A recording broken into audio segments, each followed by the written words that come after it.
Assalamualaikum warahmatullahi wabarakatuh. Waalaikumsalam warahmatullahi wabarakatuh. Alhamdulillahi rabbil alamin. Wassalatu wassalamu ala sayyidil awwalin wal akhirin wa ala alihi wa ashabihi ajma'in. Ashhadu an la ilaha illallah wahdahu la syarika lah. Ahadan samadan lam yalid wa lam yulad wa lam yakul lahu kufuwan ahad.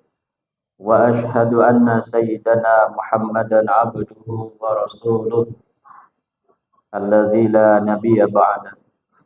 Faqala Allah ta'ala fi kitabihil karim. Bismillahirrahmanirrahim. Innal musaddiqina wal musaddiqati wa aqradullaha qardan hasana yudha'afu lahum wa lahum ajrun karim. Shadaqallahul adzim. Alhamdulillah. Hadirin yang dirahmati oleh Allah Subhanahu wa taala. Pertama, mari kita bersyukur kepada Allah Subhanahu wa taala di malam hari ini, di malam yang ke-22 Ramadan, kita masih eksis menghidupkan malam Ramadan dengan qiyamul lail. Ya. Kemarin waktu pertama kemari masjidnya saya nampak nggak muat, kecil masjidnya, sepi. Sekarang ini saya tengok masjidnya makin luas. Jadi bersyukur panitia pembangunan tanpa memikirkan bangunan lagi sudah makin besar masjidnya.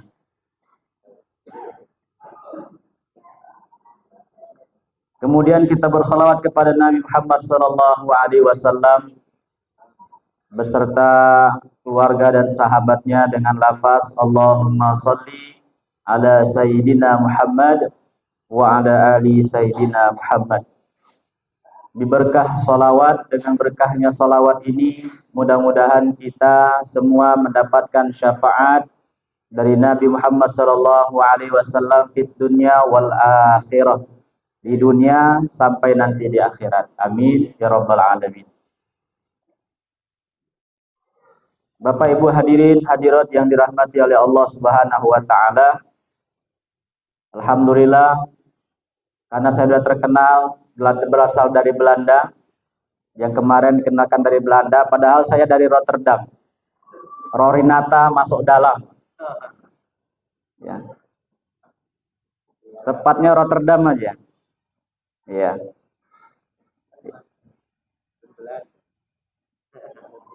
Belanda belakang ladangnya janda. Ya. Memang belakang rumah itu punya opung-opung. Suaminya udah meninggal dunia, maka opungnya janda. Ya. Lumayan itu. Bahwa ada hampir 2 hektar lebih ladangnya. Ya. Nah, Bapak Ibu hadirin yang dirahmati oleh Allah Subhanahu wa taala. Allah Subhanahu wa taala ini telah menyempurnakan nikmat kepada kita. Ada nikmat yang kita rasakan dari dalam tubuh kita sendiri, ataupun nikmat yang dari luar. Ada nikmat hidup dan kehidupan. Ada nikmat harta, tahta, pangkat, jabatan. Istri, anak, suami, waktu yang luang, waktu yang sempit, kadang harta yang kekurangan juga. Ini juga semua merupakan nikmat daripada Allah Subhanahu wa taala. Dan Allah juga ciptakan kondisi panas, dingin, susah, senang, ini juga nikmat daripada Allah Subhanahu wa taala. Ya, berapa banyak dengan sebab-sebab yang Allah ciptakan itu menghasilkan beraneka macam produk-produk untuk keperluan manusia itu sendiri. Nah, ini hebatnya Allah. Jadi memang nikmat yang Allah berikan kepada kita itu, Bapak Ibu yang mulia, sudah sangat-sangat sempurna. Ya. Namun ada beberapa nikmat nanti yang bakal Allah tanya kepada kita. La tazalu 'abdin yaumal qiyamah hatta yus'alu an arba'in khisal. Tidak akan bergeser kaki seorang hamba sebelum ia ditanya 4 perkara nanti di hari kiamat. Salah satu nikmat yang akan ditanyakan Allah itu adalah nikmat harta. Nikmat harta ini ditanya 2 depan belakang. Dapatnya dari mana dan digunakan untuk apa? Aina min aina taksabahu wa fima anfaqahu. Dari mana didapatnya dan kemana dibelanjakan, itu ditanya sama Allah. Harta yang halal itu akan ditanya, dihisab oleh Allah Subhanahu wa ta'ala.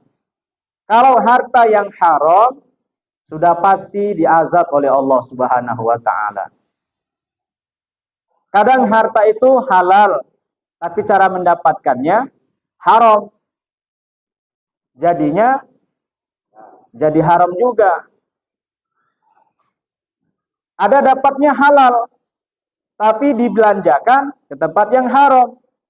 Jadinya diazab juga. Makanya nikmat harta ini dapatnya halal, maka dibelanjakan ke tempat yang halal juga. Maka ini baru mendapatkan ridho daripada Allah Subhanahu wa ta'ala. Sahabat itu ada orang yang kaya raya, kaya berat.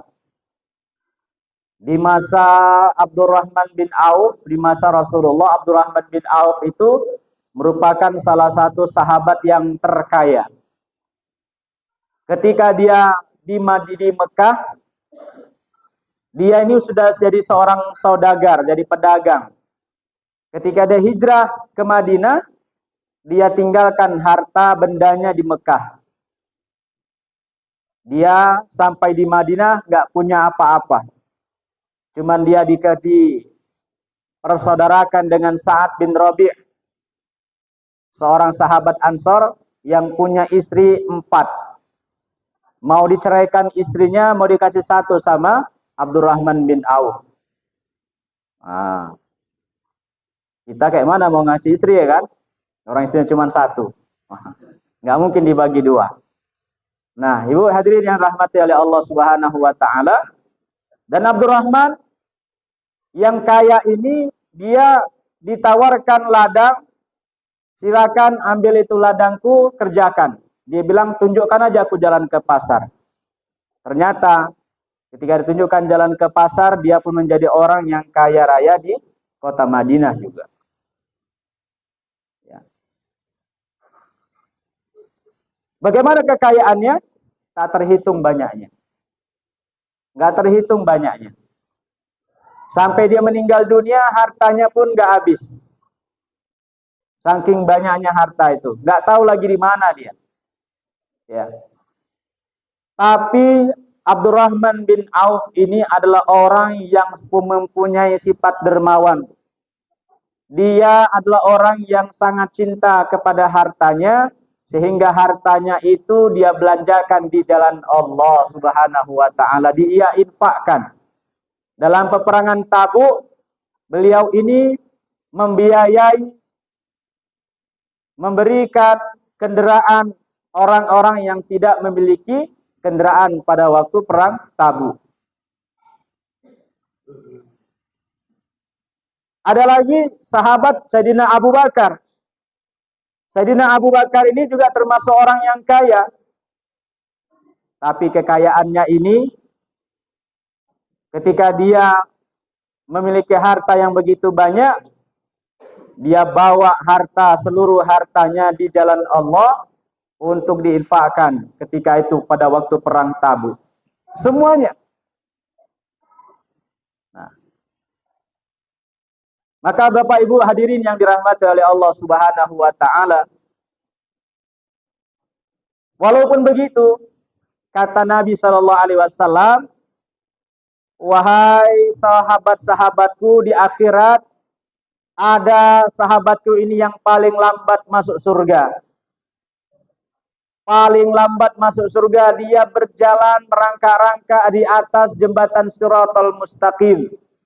Seluruh sahabatku sudah masuk surga, tinggal dia seorang. Maka sahabat yang lain tengok-tengokan, Pak. Tengok-tengokan kiri kanan. Siapa ini? Siapa? Kata Nabi SAW, dialah Abdurrahman bin Auf. Saking banyaknya hartanya, dia lambat masuk surga. Kenapa gitu? Karena banyak kali hisabnya. Maka beruntung, Bu. Nah, yang punya kendaraan banyak, yang mau mana pingin naik kendaraan, tinggal stop, naik, berangkat. Ya, bisa ada nomornya P26, nah itu nggak pakai hisab. Pingin yang agak sedikit mewah, tinggal telepon, Gokar, Grab, ya kan? Mau lebih besar lagi, Rihla. Nah, naik bus. Ya. Tapi itu nggak punya kita, kita bisa menikmati. Tidak dihisab oleh Allah Subhanahu wa Ta'ala. Maka beruntung. Abdurrahman bin Auf, begitu banyaknya harta yang ia miliki, dia lambat masuk surga. Padahal dia telah menginfakkan banyak harta kepada di jalan Allah Subhanahu wa Ta'ala. Ketika mendengarkan hadis ini di subuh hari, dia katakan, ya Rasulullah, baru tadi malam itu nyampe lagi barang-barang itu sebanyak 700.000 dinar perdagangan. Ya Rasulullah, kalau gitu kuinfakkan semuanya untuk di jalan Allah. Gitu, Pak. Tetap begitu diinfakkan hartanya, nggak pernah miskin Abdurrahman bin Auf ini, semakin banyak hartanya. Sampai-sampai dia buang air besar pun ke toilet, dia bisa untung dalam perdagangannya itu. Dia tes, ditanya itu di depan ada unta siapa? Unta kamu, wahai Abdurrahman. Kalau kamu iya, aku mau beli untamu. Kalau kamu setuju, kamu dekhem. Kalau enggak, udah. Dibeli untanya dengan harga yang setelah disepakati, dia pun untung. Cuman dia bilang, untung. Ya. Kalau kita kan dekhem-dekhem, negor-negor orang, ada cewek lewat, ya kan? Lain dekeman kita. Bisa salah sangka. Tapi Abdurrahman bin Auf dengan dekhemnya itu bisa menguntungkan. Nggak pernah miskin. Nggak pernah jadi miskin. Semakin dia gunakan hartanya di jalan Allah, diinfakkan di jalan Allah, dia pun hartanya semakin bertambah. Karena harta itu ternyata, Pak Bu, ketika diberikan di jalan Allah, harta itu doa, ya Allah, aku ini nilainya kecil, cuman gambar Patimurah aja.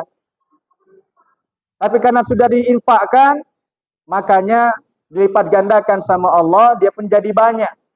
Jadi gambar Soekarno-Hatta. Itu nilai di sisi Allah. Kalau di kota infak tetap juga sama dia. Yang dimasukkan gambar Patimura, yang keluar pun Patimura. Kalau dimasukkan tengok gambarnya Soekarno-Hatta, yang keluar ya Soekarno-Hatta juga. Nanti tengok tuh, mana lebih banyak.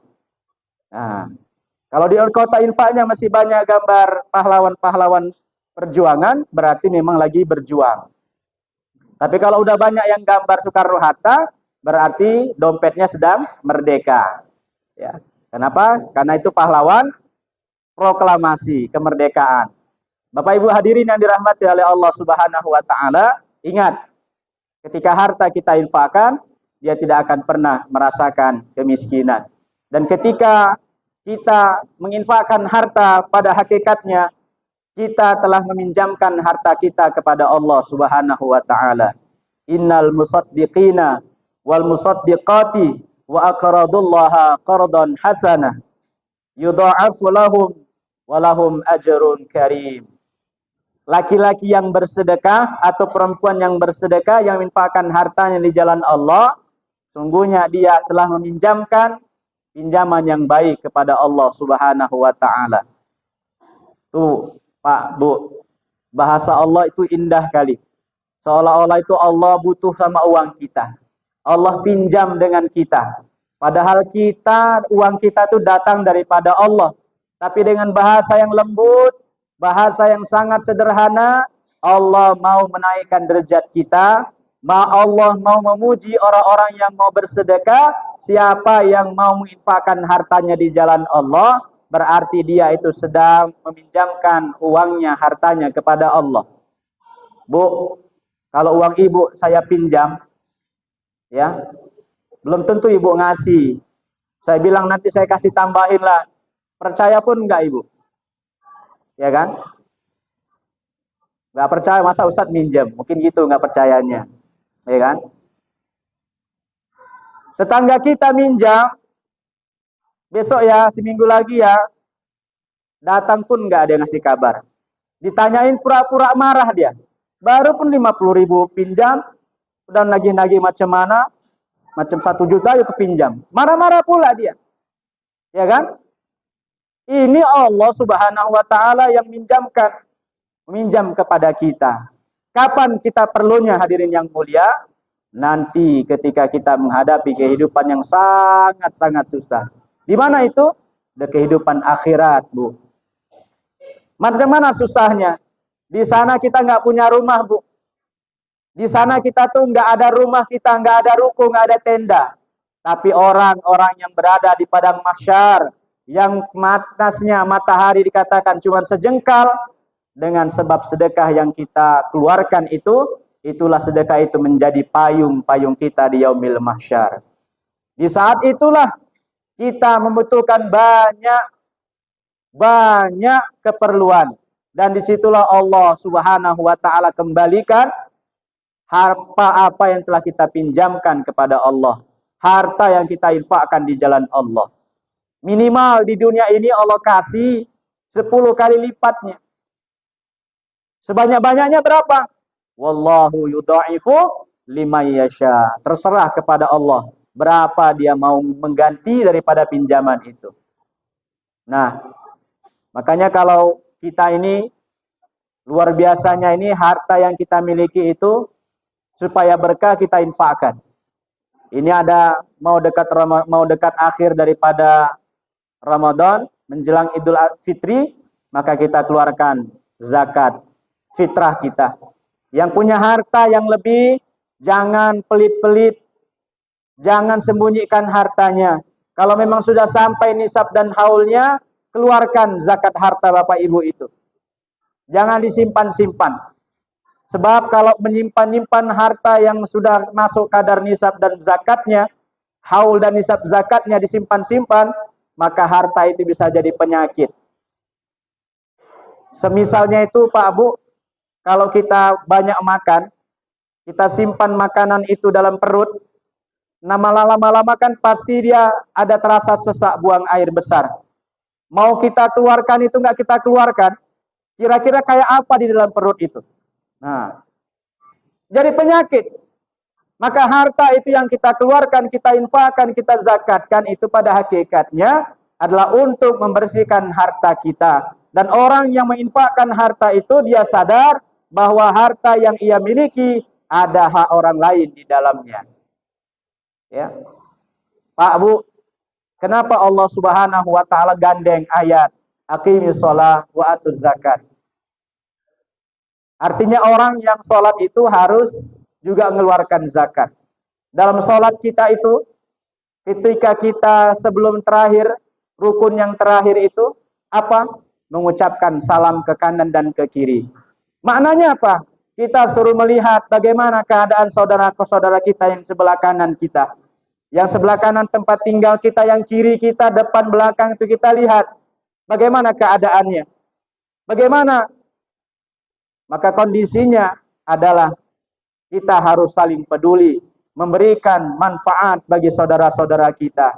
Makanya ucap salam itu adalah untuk munculkan keselamatan. Kita peduli dengan saudara-saudara kita. Salah satunya adalah dengan mengeluarkan harta, menginfakkan harta di jalan Allah Subhanahu wa taala. Hadirin yang dirahmati Allah, ya, sedekah ini luar biasa. Di zaman sekarang itu ada kenal Ketua Mu'alaf Center Indonesia dulu, almarhum Coach Stephen. Dia buka restoran, Bu, buka rumah makan di Jakarta itu motonya makan sepuasnya, bayar seikhlasnya.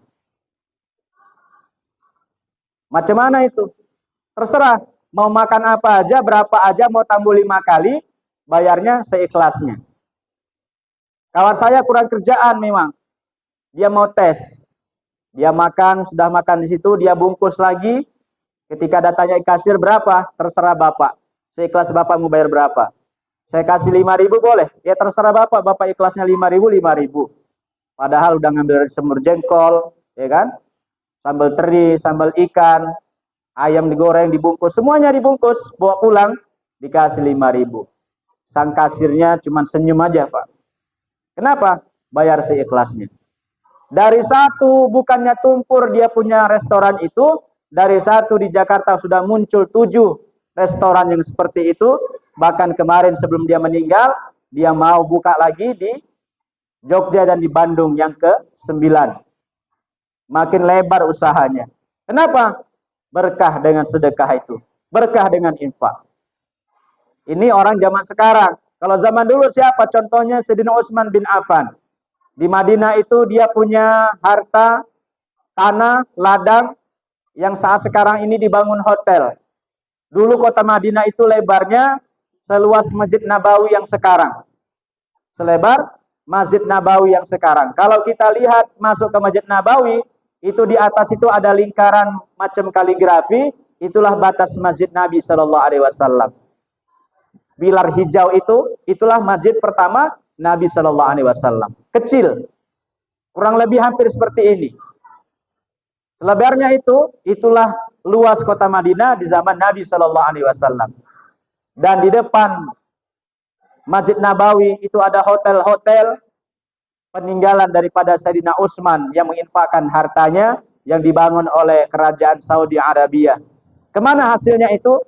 Hasil daripada usaha hotel itu digunakan untuk pembiayaan mahasiswa-mahasiswa yang belajar agama di Mekah dan Madinah, free, gratis.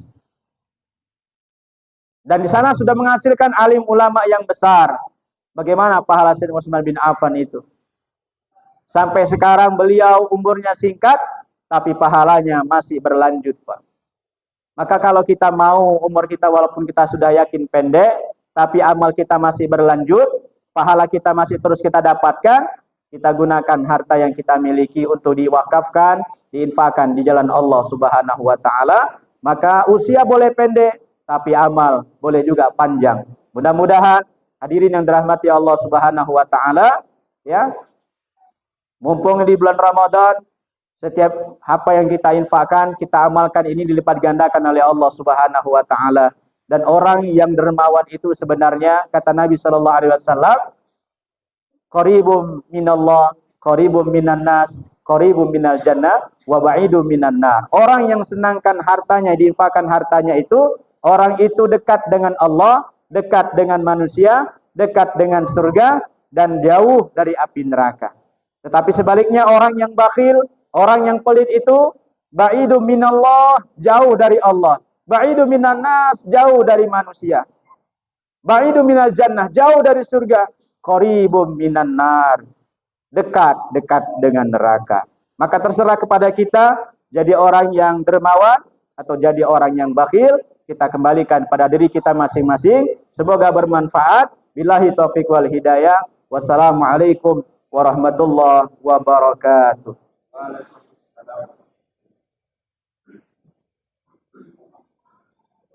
Oh.